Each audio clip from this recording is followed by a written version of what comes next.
Certains l'appellent le scandale de l'air contaminé. La présence importante d'amiante dans les locaux de l'université de Jussieu à Paris a pris un tour nouveau. 2 victimes vont en effet déposer plainte contre X pour empoisonnement.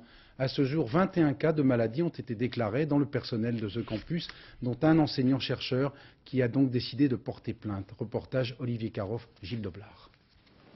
Je respire de l'amiante depuis 67. Avec quel résultat aujourd'hui?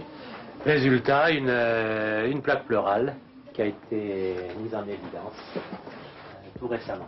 Dans quelques mois, ce maître de conférences et chercheur en physique de Jussieu fêtera ses 30 ans de maison. Mais en attendant, il porte plainte contre X. Son état de santé lui a été caché pendant plusieurs années.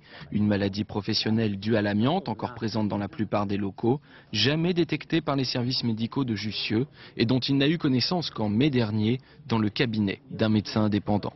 Le médecin, quand il a consulté une radio ancienne qui date de 82, m'a dit, mais sur cette radio de 82, déjà, on voit une zone suspecte qui aurait dû alerter la médecine préventive et tout le processus, scanner, etc., aurait dû être mis en branle. On nous a menti et on nous ment depuis, je dirais depuis milieu 75, quand ce problème a été bien reconnu, bien établi. La présidence de Paris 6, son université, évoque simplement une malchance du professeur. Dans l'autre université du campus, Paris 7, certaines maladies liées à l'amiante ont aussi été détectées, mais on continue à faire confiance au service médical.